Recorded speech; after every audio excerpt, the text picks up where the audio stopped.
Let me take you back to 2012 when you really started to get the feeling during Marvel Now, maybe they don't like me as a customer. Maybe they see me as the problem and we're really trying to drive people away. That lasted far too long. 2014, you get the first remnants or the first appearance of Sam Wilson as officially Captain America. You get into like 2015, all new, all different Marvel, doubling, tripling down on some really bad ideas. What's the biggest franchise in the world? It's the Avengers. If you go to Marvel Comics, what will you not find in an Avengers comic book? The actual Avengers team, because they've replaced them all. And sometimes I feel like I'm living like in this really weird dream, like this nightmare scenario. Is like Groundhog Day, but nothing ever gets better. Like it just gets worse and worse as you learn over time what's not working, and you just make it worse rather than trying to get yourself out of it. And it kind of feels like what Marvel Comics are stuck in these days. So we got 4 other things besides all the X-Men stuff I talked to with Doc a couple of days ago here, and you're gonna recognize a lot of these themes and these titles as shit you heard of 10 or 12 years ago. Jed MacKay pits his Avengers against his X-Men in a story that sows the seeds for some major future developments, teases the official description of December's Avengers 21, drawn by primary series artist Valerio Schiti. Captain Marvel and Cyclops square off. Scarlet Witch and Magneto finally confront their history, and Storm's loyalties are put to the test. The Avengers and X-Men have a long, long history of coming to blows in their 61 years of existence.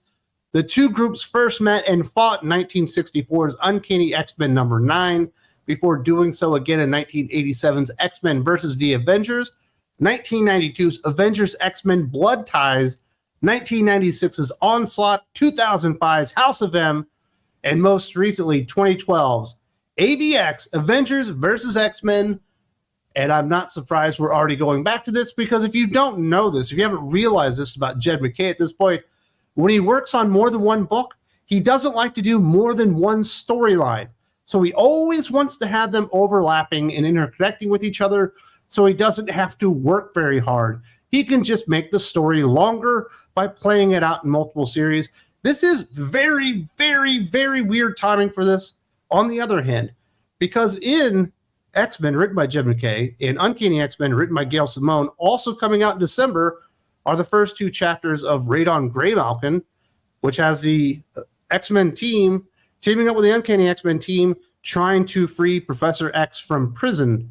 But they're also going to be fighting the Avengers at the same time, and we're going to get the dream matchup of Scarlet Witch versus Magneto, who doesn't have powers because he's a cripple now. Kind of weird. Cyclops versus Captain Marvel. I do hope Cyclops wins, because even as terrible as the X-Men are, I think Captain Marvel is still the bigger villain. And obviously, it looked like Jonathan Hickman was leading up to some type of X-Men versus Avengers, or even X-Men versus Avengers and Fantastic Four during the early part of what he was doing after House of X Powers of 10. Obviously, that never really happened. But now we're going back to 2012's AVX, Avengers versus X-Men. Do you remember that Brian Michael Bendis special? Now, I think at this point, a lot of people had realized that the shine had worn off fully from Brian Michael Bendis, and he wasn't the writer that he used to be, or maybe what he was doing was no longer, really exciting. Maybe he had written just too many comic books within Marvel, but AVX is awful. One of the worst things he's ever done. The only thing he did worse at Marvel, in my opinion, my humble opinion, is Civil War II. So we're going back to Avengers versus X-Men, a very, very 2014 concept, because, well, actually it's 2012 when we had AVX, but it's right around that time frame. This is when all this shit hit the fan, and we are not done with the retro stylings of only 10 years ago. Greg Pak and Evan Narcisse's upcoming limited series, Sam Wilson Captain America, will place the Winged Avenger on a collision course with the Red Hulk after he uncovers a nefarious tech-based plot. In what the publisher describes as a super spy thriller, Sam, a superhero and social worker, will contend with his legacy as Captain America in a story that promises to push him to his limits. That's right, we're doing another Sam Wilson Captain America attempt. This has actually never worked. The only person that ever got even close to it, I guess, was Rick Remender But even then, it didn't really work. And obviously, Sam Wilson took the mantle of Captain America in 2014, when Cap was dead and all that stuff. But it doesn't even matter if he's dead anymore. They just want him to be called Captain America. If you read the Avengers from Jed McKay, he's the Captain America there, even though no one really considers him Captain America. He's just Sam Wilson. And if he's not Falcon, he's just Sam Wilson. He's not Captain America. There's only one Captain America. His name is Steve Rogers. He can be the Captain America of the skies or something like that. Remember when they did all those Captain America? We got the Captain America of the railroads. We got the Captain America of the unicorns. We've got the Captain America of the rainbows. And now we've got the Captain America of the skies. At least we've had him for a while. I don't know why they keep trying this concept. I will give them this. At least Greg Pak is not doing an Asian character this time, which does feel like a little bit of progressiveness on the part of Marvel Comics to not just stereotype Greg Pak onto one specific race of character, which they've been doing to him for years. But of course, because he is Asian, he must have a co-writer. Otherwise, it wouldn't have that cred that Sam Wilson Captain America would need for the series to really take off and sell 12,000 copies, which is probably what it's limited to because it's a limited series for a reason. I understand, you do have the Captain America Brave New World movie coming up. You do have Sam Wilson, Falcon, Cap fighting Red Hulk, Thunderbolt Ross as the Red Hulk, played by Harrison Ford. You should have something synergy-wise connecting the two together. But this probably never should have been elevated into the concept for a movie. Let's just put it that way. No one ever really accepted it. No one likes Falcon Cap. In fact, if you go watch the it was Falcon Winter Soldier TV show at Disney Plus, I would say they don't like Falcon Cap either because they destroyed the character, maybe even worse than they did in comic books. So there we go. We're getting more Falcon Cap in 2024. They, for some reason, just cannot quit that character. Next up, tell me this doesn't sound like it's from 10 years ago and just on fucking repeat. The world of Daredevil is about to get more violent than ever as Marvel Comics officially unleashed hell and Elektra's fury in Hell's Kitchen. Elektra's bloody new 5-issue limited series will start in January 2025 and take the woman without fear to a fight so brutal that the series has to be polybagged in comic book stores. The series' red band label gives the fierce hero freedom to really bring the pain. Daredevil Unleash Hell, Red Band #1, what a fantastic title that is, solidifies Elektra's status as Daredevil in what could be the role's bloodiest story, which writer Erica Schultz promises will get real nasty. Replacing Daredevil, of course, the female stand-in character. And this is my mistake. This is something I made a mistake on when Chip Zdarsky initially had Elektra become Daredevil because Matt Murdock was in prison and she wanted to prove to him that she could carry out his mission in his stead while he was going through his confinement and trying to redeem himself and all that stuff. I accepted it. I said, you know what? This is not a great idea, but the way that it's executed is pretty good. It doesn't really destroy the character or anything like that. And eventually Matt will get out of prison and then she won't be Daredevil anymore. And it's kind of just like a little cool, weird piece of history in Daredevil history. I never should have been like, and accepted it on the fact of its merits. I never should have been like, you know what? This is fine. I should have been like, you know what? I know what Marvel Comics are going to do. She will never not be fucking Daredevil now. He's been out of prison in real time for years. Why is she still Daredevil? Why is she still the woman without fear? She's Elektra, a character unto herself. She's got her own legacy. Now, certainly it is deeply tied into Matt Murdock and Daredevil, but she's just Elektra. But they will never give this stuff up. And this is why you always fight back. You be the best goddamn gatekeeper that you can be, because if you let them take an inch, they will attempt to take a fucking mile. We've been taught this lesson so many times over the years that once you so you know what? Fine. You got all these stupid gender swaps on characters. This one ain't so bad. The story's not too bad. It kind of makes sense within the framework of what you're doing here. And clearly there's a way for the character to get out of the mantle of being Daredevil. And they never fucking do it. So even if there's a couple of issues or a story arc that are acceptable, who gives a fuck at this point? Stop with all the goddamn mantle swaps. Stop with the gender swaps, the sexuality reveals. Stop with all that stuff.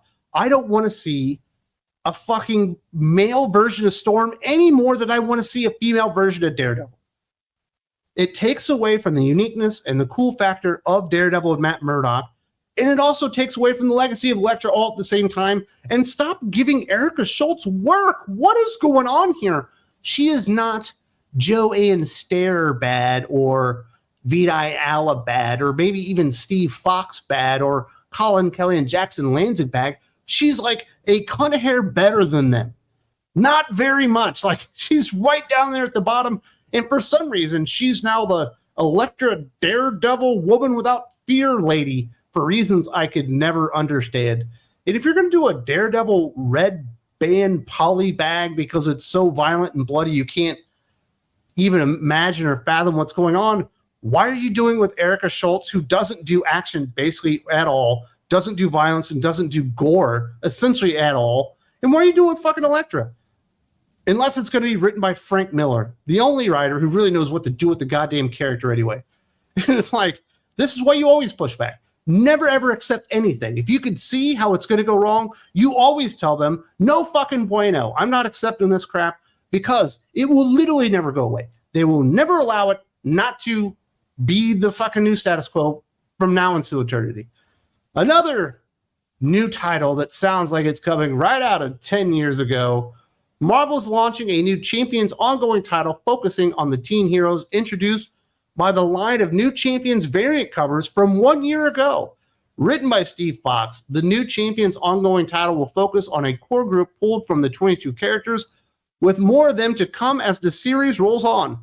To start, the title will focus on 4 recruits: Liberty, who debuted on the cover of 2023's Captain America #2. So great, we have a new Captain America character. Moon Squire from 2023's Moon Knight #28, Cadet Marvel from 2023's Captain Marvel #1, and finally Hellrune from 2023's Immortal Thor #3.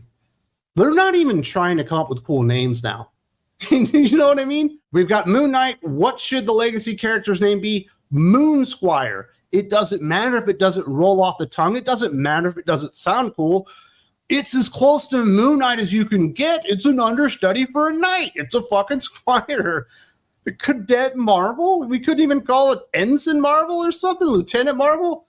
It's like God, they didn't even try on any of these, but they didn't try on any of this stuff. Why are we turning variant cover ideas into real characters? This is how we got Spider-Gwen, which is probably the most prominently successful version of any of this stuff, not because of the comic books and the comic book sales, but because the Haley Steinfeld rendition of the character in the Spider-Verse movies is successful and people know who it is.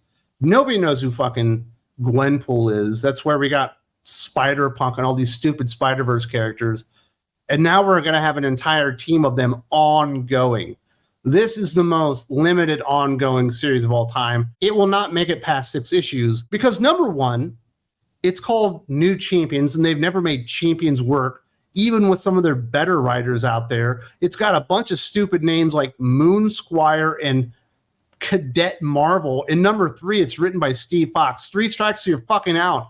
Steve Fox ain't ever written an ongoing anything, because everything that he has that's ongoing gets canceled very, very early on because he just happens to be a very shitty, less than mediocre writer. Sub-mediocre is the best way to describe Steve Fox. Although I will admit, the stupid X-Men 97 companion comic series to the show on Disney Plus is easily the best thing he's did and is passable as a comic book. That's the best thing I could say about this. But tell me, like, how are we stuck in this fucking loop of stupidity and terrible creative where you're just going through the motions and the same ideas over and over and over and over again? It's like the world's shittiest version of Groundhog Day without Bill Murray hamming it up and having a good time, because nobody's having a good time at this anymore, other than maybe the Steve Foxes and Erica Schultz of the world, who probably shouldn't even be employable at this point through comic book companies because their sales have been so bad, because their creative sucks, and nobody trusts that they can do a good job on a comic book. But there you go. It's 2014, 2012, all new, all different, Marvel now all over again. And we're just fucking stuck in this bull crap. If you would like to support the channel, my mission here to bring some fun, a little bit of humor, and a big old slice of honesty about the comic book industry and where we are right now, you do need to come visit me on Think Critical Patreon. There's a link in the video description. If you support me on Think Critical Patreon, you get awesome bonus material like podcasts, extra videos, stuff like that. If you haven't checked it out, I hope to see you there very soon.